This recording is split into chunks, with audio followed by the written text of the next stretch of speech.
안녕하세요. 어떻게 한 주간 평안하셨나요? 오늘은 신학개론 세 번째 시간으로 사도행전을 중심으로 교회 형성기 및 교회 확장기에 대해서 함께 말씀을 나누도록 하겠습니다. 지난 시간에 말씀을 나눈 것처럼 사도행전은 사도들의 행함의 기록입니다.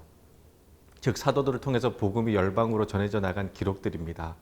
그래서 사도행전을 역사서라고 하기도 하는데요. 재밌는 것은 이 사도행전의 저자가 바로 누가복음의 저자인 누가라는 것입니다. 그래서 흔히 누가복음과 사도행전을 합쳐서 누가행전이라고 부르기도 하는데요. 혹시 짧은 시간 안에 신약 성경의 맵을 잡고 싶으시다면 누가복음과 사도행전을 이어서 읽는 것을 추천드립니다. 읽다 보면 여러분 느끼실 겁니다. 누가복음과 사도행전은요, 자연스럽게 연결이 됩니다. 예를 들면 누가복음의 마지막 부분인 누가복음 24장 49절 말씀을 보면요. 예수께서 볼지어다 내가 내 아버지께서 약속하신 것을 너희에게 보내리니 너희는 위로부터 능력이 입혀질 때까지 이 성에 머물라 라고 말씀하십니다. 그리고 나서 예수님이 승천하심으로 누가복음이 끝이 납니다. 그리고 이어서 사도행전을 보면요. 사도행전 1장 4절 말씀을 보면 사도와 함께 모이사 그들에게 분부하여 이르시되 예루살렘을 떠나지 말고 내게서 들은 바 아버지께서 약속하신 것을 기다리라 라고 말씀하십니다. 누가복음 끝에서 예수님 여기 머물라 라고 예수님 말씀하셨고요. 사도행전의 시작은 제자들이 예루살렘에 머물며 예수님이 기다리라고 한 성령을 기다리는 것으로 시작합니다. 자연스럽게 연결이 된 것이죠. 그리고 여기서 우리가 너무 잘 아는 유명한 말씀이 나옵니다. 오직 성령이 너희에게 임하시면 너희가 권능을 받고 예루살렘과 온 유대와 사마리아와 땅끝까지 이르러 내 증인이 되리라 하시니라. 아멘.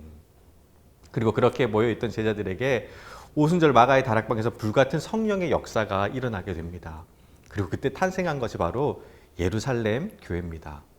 그리고 이 복음은요, 예루살렘을 넘어 사마리아와 다른 지역까지 확대되고 병든 사람이 치유되고 귀신이 나가는 그런 놀라운 이적 사건들이 막 일어나게 됩니다. 그래서 사도행전 6장 7절 말씀을 보면 하나님의 말씀이 점점 왕성하여 예루살렘에 있는 제자의 수가 더 심히 많아지고 허다한 제사장의 무리도 이 도에 복종하니라 라고 나옵니다. 놀라운 성령의 역사가 나타나게 된 것입니다. 하지만 당시 대제사장 같은 유대 종교 지도자들은요, 이것이 눈에 가시거리였습니다. 그래서 본격적인 박해를 시작하는데요. 스데반 집사의 순교도 이 시기에 이루어진 사건입니다. 그런데 참 아이러니하게도 교회에 대한 박해가 심하면 심할수록 복음이 침체되거나 후퇴하지 않았습니다. 사도행전 8장 4절 말씀을 보면 박해로 인해서 흩어지게 되었지만 그 흩어진 사람들이 두루 다니며 복음의 말씀을 전할세라고 나옵니다. 박해한다고 핍박한다고 멈추고 중단한 것이 아니라 어디에 있든지 무엇을 하든지 예수님이 그리스도임을 증거했다라는 것입니다. 믿음 생활을 하시면서 가끔 무슨 슬로건처럼 또는 표어처럼 초대교회로 돌아가자라는 말을 한 번쯤은 들어본 적 있으실 겁니다. 이유는 초대교회는요, 말씀의 능력이 살아서 역사하는 생명 공동체였습니다. 가르침을 받고 서로 교제하며 떡을 떼며 서로의 물건을 필요에 따라 나누고 하나님을 찬양하고 온 백성에게 칭찬을 받아 구원받는 사람들이 날마다 더했습니다. 이것이 바로 1세기 초대교회의 모습이었습니다. 어디에 있든지 그리스도인다운 모습으로 살아갔다라는 것입니다. 그리고 안디옥에서 마침내 그리스도인이라는 칭함을 처음 받게 되는데요. 그래서 사도행전 11장 26절 말씀을 보면 제자들이 안디옥에서 비로소 그리스도인이라 일컬음을 받게 되었더라라고 나옵니다. 여러분, 그리스도인이라는 호칭은요, 일컬음을 받는 호칭입니다. 내가 그리스도인이다라고 말한 것이 아니라 너희들이 바로 그리스도인이라고 다른 사람들에 의해서 불려진 호칭이 바로 그리스도인입니다. 왜냐하면 티가 났으니까요. 자신들과 다르게 살아가는 모습을 보며 너희들은 우리와 다른 그리스도인이라고 구별된 호칭을 붙여준 것입니다. 바라기는 세상 사람들이 우리의 모습을 보면서 저 사람들은 정말 크리스천 같아라는 일컬음을 받을 수 있기를 소원합니다. 그래서 저 춘천중앙교회 성도인데요 하면 춘천중앙교회 성도들은 정말 정직하고 신실한 사람들이야 라고 인정받아서 막 물건도 외상으로 살 수 있는 그런 믿음과 신뢰를 줄 수 있는 그런 온전한 그리스도인이 되시기를 소원합니다. 자, 그리고 여기서 중요한 것이 있습니다. 이렇게 안디옥 교회가 세워지고 있기 때부터 본격적인 이방인들을 위한 선교가 시작이 됩니다. 이제 등장하는 인물이 바로 그 유명한 사도 바울입니다. 먼저 바울에 대해서 말씀을 드리면요. 자료 화면을 보면 바울은 열성적인 박해자였으나 다메섹 도상에서 부활하신 예수님을 만나 회심한 후에 이제 자신의 평생을 예수님을 전하는 전도자로서 그리스도의 증인으로서 살아가게 됩니다. 사실 바울은요, 세상적인 측면으로 본다면 유대인 중에서도 상위 1%에 속할 만큼 좋은 스펙을 가지고 있는 사람이었습니다. 일단 길리기아 다소 출신입니다. 이것은 지금으로 말하면 오빠는 강남 스타일이야 라는 그 유행가 제목처럼 소위 말해 잘 나가는 강남 출신이라는 겁니다. 거기다가 나면서부터 로마의 시민권을 가지고 있었습니다. 로마의 식민지였던 당시 시대적 상황을 고려하면 유대인으로서 로마의 시민권을 날 때부터 가졌다는 것은 소위 말해서 바울의 부모님이나 배경이 대단했다는 것입니다. 뿐만 아니라 당시 유대 최고의 학자인 가말리엘이 문화생이었습니다. 학벌까지 좋았습니다. 그런데 예수님을 만나고 이 모든 것들을 다 배설물같이 여기며 평생 독신으로 살면서 복음을 전하는 사역에 자신의 삶 전체를 드립니다. 물론 바울에게도 여러 가지 약함들이 있었습니다. 바울을 너무 힘들게 했던 육체적 가시가 있었고요. 또 여러분 자료 화면을 보시는 것처럼 바울의 성화나 그림들을 보면 바울은 대머리였다고 합니다. 그렇게 잘생긴 것 같지는 않습니다. 아무튼 이런 바울을 통해서 그리고 바울의 열정적인 전도 사역을 통해서 유럽 전역에 복음이 전해지고 많은 교회들이 세워지게 됩니다. 3번 이상의 대대적인 전도 여행을 떠났고요. 심지어 죄수의 신분으로 로마에 압송되는 과정까지도 복음을 전하는 사역을 감당했습니다. 자신이 정말 복음을 위해서 자신의 생명까지 아끼지 않는 사람, 그 사람이 바로 사도 바울이었습니다. 자, 그럼 조금 더 구체적으로 바울의 전도 여행에 대해서 한번 살펴보도록 하겠습니다. 먼저 바울의 1차 전도 여행입니다. 1차 전도 여행은 2년의 시간이 소요됐고요. 수리아 안디옥에서 시작해서 더베라는 곳으로서 유턴을 합니다. 교재나 여러분 참조 화면을 보시면서 따라오시면 좋을 것 같습니다. 이 내용은 사도행전 13장에서부터 14장에 걸쳐 나와 있습니다. 1차 전도 여행에 이루어졌던 주요한 사역들을 소개해드리면 먼저 구브로 사역입니다. 구브로는 바나바의 고향으로 지중해의 3대 도시 중에 하나입니다. 살라미 회당에서 복음을 전하고 바보로 이동을 합니다. 바보는 구브로의 수도로 굉장히 화려한 도시였습니다. 이 구브로의 사역에서 중요한 것은요, 구브로의 총독 서기오 바울에게 복음을 전함으로써 예수님을 영접하게 되었다는 겁니다.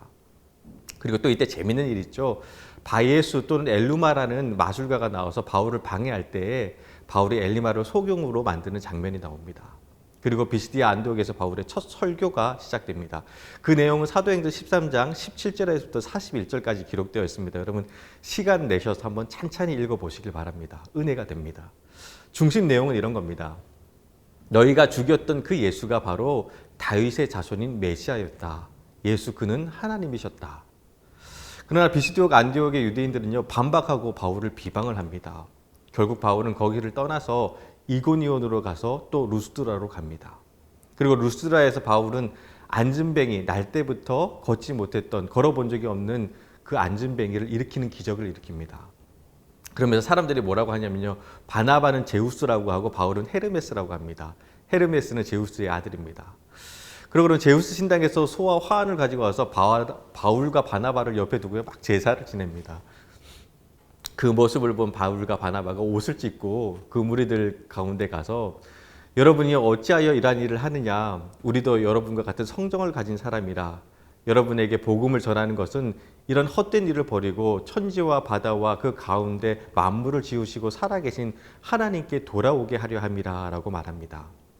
그리고 얼마 후 안디옥과 이고니온에서 바울에게 앙심을 품은 유대인들이 와서 바울을 돌로 칩니다. 그리고 성 밖으로 내다버립니다. 자, 여러분 여기서 문제입니다. 바울이 돌에 맞아서 성 밖에 버려졌는데 죽었을까요? 안 죽었을까요? 안 죽었습니다. 1차 전도 여행에서 벌써 죽으면 어떡합니까? 아직 2차, 3차 전도 여행과 죽지 않고 다시 여행이 남아있잖아요. 죽지 않고 다시 몸이 회복되어서 마지막으로 더베에 가서 복음을 전합니다. 그리고 다시 돌아오면서 복음을 전했던 사역지들을 더욱더 굳건하게 세워나갑니다. 자, 그런데 여러분 여기서 중요한 것이 있습니다. 1차 전도 여행이 끝나고 안디옥으로 돌아왔을 때 심각한 문제가 생깁니다. 그것은 유대 기독교인들이 안디옥으로 올라와서 안디옥 교회에 있는 사람들에게 심각하고 혼란스러운 말을 합니다. 그것은 너희가 은혜로 믿음으로 구원을 받는 것이 아니다. 그것만 가지고는 부족하다. 할례를 받아야지 진정으로 구원을 받는 것이다 라고 말한 것입니다. 쉽게 말하면 육체적인 할례를 받아야 유대인으로서 구원을 얻을 수 있다는 말입니다. 이것은 믿음으로 말미암아 구원을 받는다는 바울과 바나바의 주장과 다르기에 혼란이 야기된 겁니다.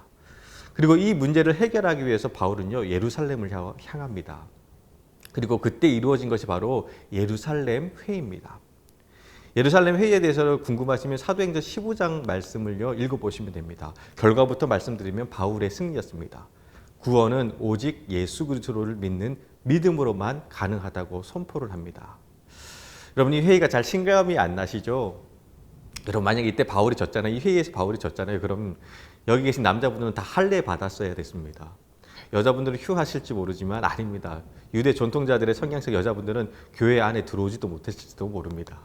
아무튼 이 예루살렘 회의를 통해서 할례를 받을 필요가 없고 오직 예수 그리스도를 믿음으로 구원받는다는 것이 공식적으로 인정되고 선포가 된 것입니다. 자, 다음으로 바울의 2차 전도 여행에 대해서 살펴보면요. 바울의 2차 전도 여행에 대한 내용은 사도행전 15장에서부터 18장에 걸쳐서 나옵니다.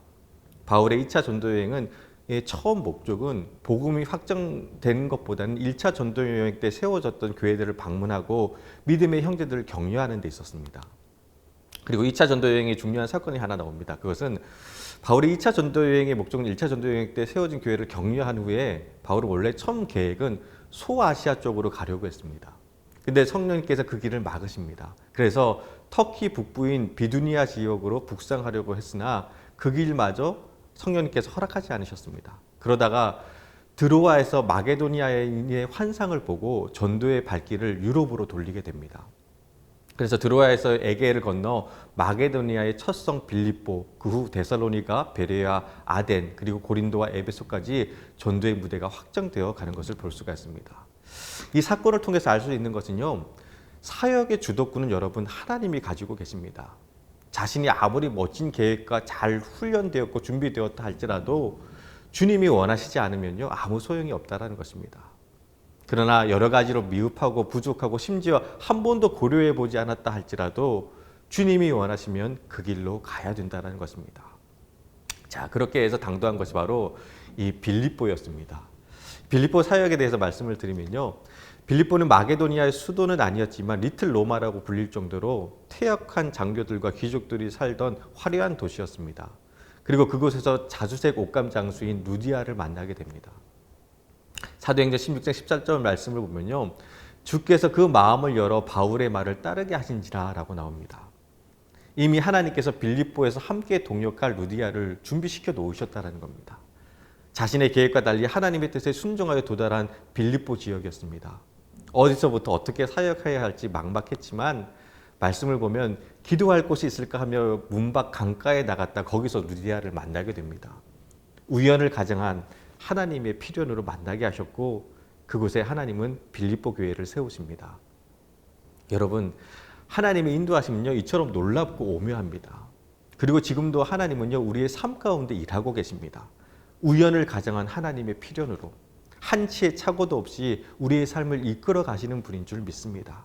이것을 우리는 보통 세렌티피티의 은혜라고 하는데요, 우리의 평범한 일상 속에 나타나는 하나님의 놀라운 뜻과 섭리가 있다는 겁니다.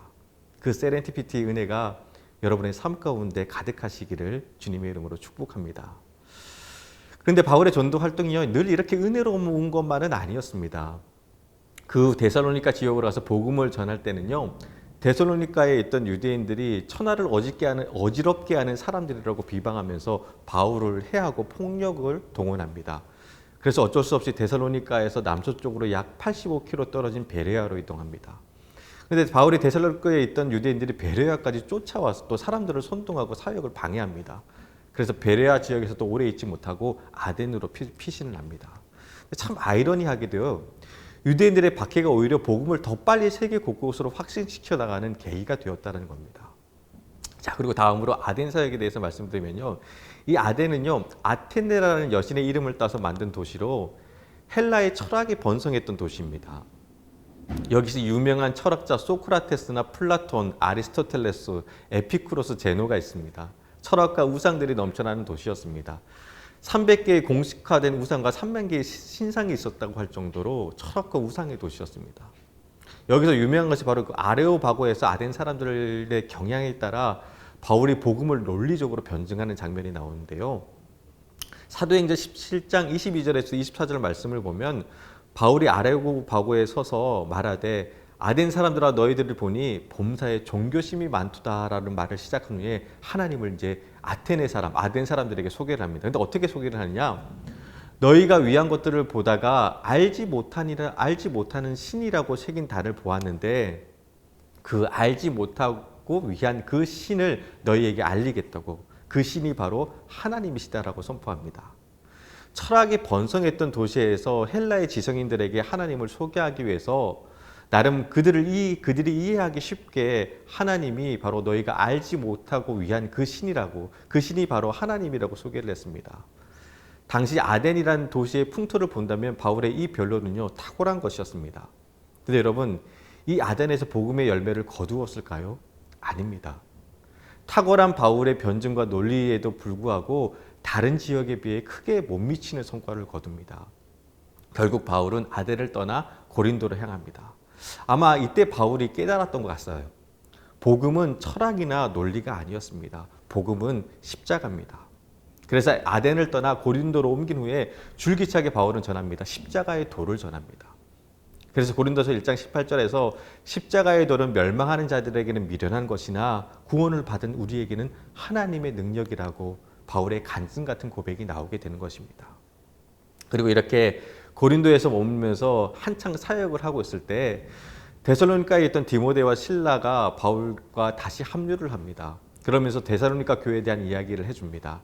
그 이야기를 들은 바울은 기쁘기도 하고 또한 잘못된 종말론을 가지고 있는 데살로니가 교인들에 대해 염려하며 데살로니가 교회에 편지를 씁니다. 그 편지가 바로 데살로니가 전후서입니다. 다음으로 여러분 바울의 3차 전도 여행에 대해서 말씀을 드리면요. 바울의 3차 전도 여행은 주후 57년에서 61년까지 약 4년 동안 하게 됩니다. 사도행전 18장에서부터 21장에 걸쳐 기록되어 있습니다. 바울의 3차 전도 여행은 안디옥에서 출발하여 예루살렘에서 체포됨으로 끝이 납니다. 근데 체포되었지만 바울은 로마의 시민권을 가지고 있었기에 함부로 처벌할 수가 없었습니다. 그래서 재판을 받기 위해 바울을 로마로 압송합니다. 이것이 바울의 마지막 여정인 로마로의 압송입니다. 시간상 상세히 그 과정을 다룰 수는 없지만 한 가지 확실한 것은요. 이 여정 속에서 유라굴라라는 풍랑을 만나 열 나흘 동안 바다에서 표류도 했었고요. 또 그렇게 도착한 멜리데 섬에서 독사에 물려 죽을 위기도 겪었습니다. 하지만 그 모든 상황 속에서 하나님께서는 바울과 함께 하셨고 위기를 오히려 복음을 전할 수 있는 기회로 만드셨다는 겁니다. 인상적인 것은 바울의 신문을 받는 장면에서 로마의 총독 베스도가 바울은 많은 학문으로 인해 미친 것이다 라고 말합니다. 정말 바울은 여러분 복음에 미친 사람이었습니다. 언제든 어디서든 바울은 자신이 전할 수 있는 모든 상황 속에서 복음을 전합니다. 자신을 죽이려고 하고 살기 등등한 유대 백성들을 향해서도 간증을 경험하여 복음을 증거했고요. 사내들인 공회에서도 예수님을 증거했고요. 또 벨릭스 총독 앞에서도 예수님을 증거했고 2년 동안 가이사랴 감옥에 갇혀 있으면서도 복음을 전했습니다. 이후 총독 베스도와 그를 방문한 왕족 아그리빠 왕과 번하게 앞에서도 전도했습니다.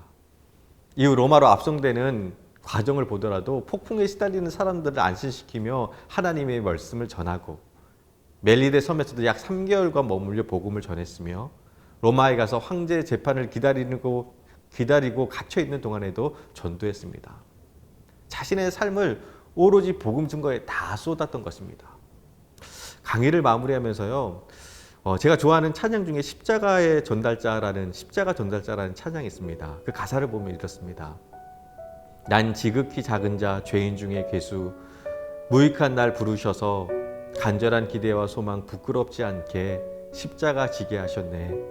어디든지 가리라 주 위에 서라면 나는 전하리 그 십자가 내 몸에 밴 십자가 그 보혈의 향기 온 세상 채울 때까지 살아도 주를 위해 죽어도 주를 위해 사나 죽으나 난 주의 것 십자가의 능력 십자가의 소망 내 안에 주만 사시는 것 내 사랑 나의 십자가.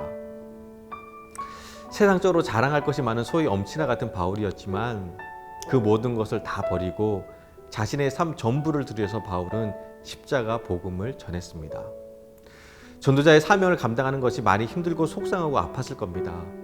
고린도전서 4장 11절에서 13절까지 말씀을 보면요, 이런 힘든 바울의 속내가 나타나 있습니다. 제가 읽어드릴게요. 바로 이 시각까지 우리가 줄이고 목마르며 헐벗고 매맞으며 정처가 없었고 또 수고하여 친히 손으로 일을 하며 모욕을 당한즉 축복하고 박해를 받은즉 참고 비방을 받은즉 권면하니 우리가 지금까지 세상의 더러운 것과 만물의 찌꺼기같이 되었도다 라고 고백하고 있는 것을 볼 수 있습니다. 자기의 모습을 보니까 세상의 더러운 것과 만물의 찌꺼기같이 되었다는 것입니다. 이 말씀이 저에게는 늘 도전이 됩니다.